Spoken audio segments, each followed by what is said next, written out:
Leo nimefika hapa kwenye chama cha walimu kuweza kutoa vifaa visaidizi kwa watu ambao wana mahitaji maalum, watu ambao ni walemavu. Hawa watu walemavu au wenye mahitaji maalum nao ni sehemu ya jamii.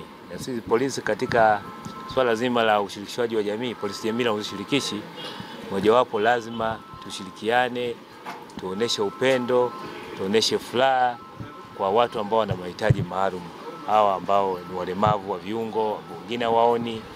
Kwa hiyo tukasema tuna wajibu kama sehemu ya jamii kutoa hivi vitu ambao ni vitu mbalimbali.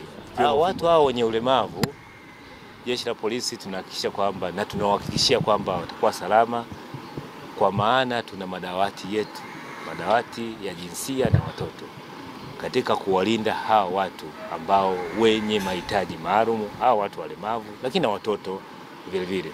Kwa hiyo madawati yetu, kupitia madawati yetu tumeweka mkakati wa kuwa tunawatembelea kwanza kwenye vituo hivi ambavyo kwenye shule hizi maalum, lakini kwenye vituo maalum ambavyo hawa watoto wenye mahitaji maalum, hawa watoto walemavu wanaishi au wanakuzwa.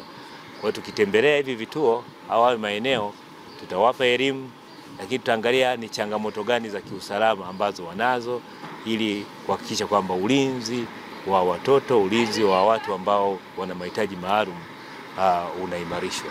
Kwa hiyo ni watu ambao wanahitaji usimamizi wa karibu na jeshi la polisi, lakini na wadau wengine kwa ujumla, kwa sababu haya masuala ya ukatili wa kijinsia na watoto ni masuala mtambuka, yanahitaji ushirikiano wa dhati na wadau mbalimbali. Jeshi la polisi sasa lina ushirikishaji, linaishirikisha jamii, na sasa limeweza kukigusa chama chetu cha walimu na walimu wake kwa ujumla. Kwa hiyo tunashukuru sana jeshi la polisi kwa ushirikiano wa karibu sana na chama chetu cha walimu.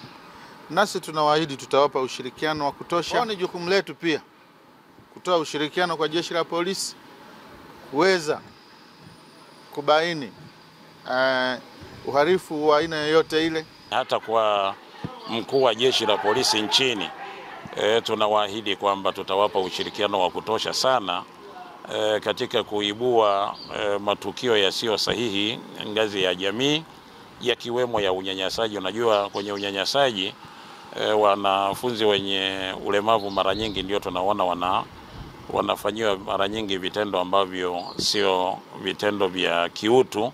Mtumiaji anatakiwa ashike na kidole gumba kiwe mbele, na wakati wa kutembea lazima awe anapeleka kushoto na kulia. Lengo nini? Ili kama kuna obstacle yote mbele ataigusa. Akigusa anaanza kuhisi kwamba kuna kitu kiko mbele yake ambacho si salama. Pia tunayo mipira ambayo tunaita mipira chuchu. Hii mipira ina faida kwa watoto wenye ulemavu wa uoni na watoto wenye ulemavu wa akili.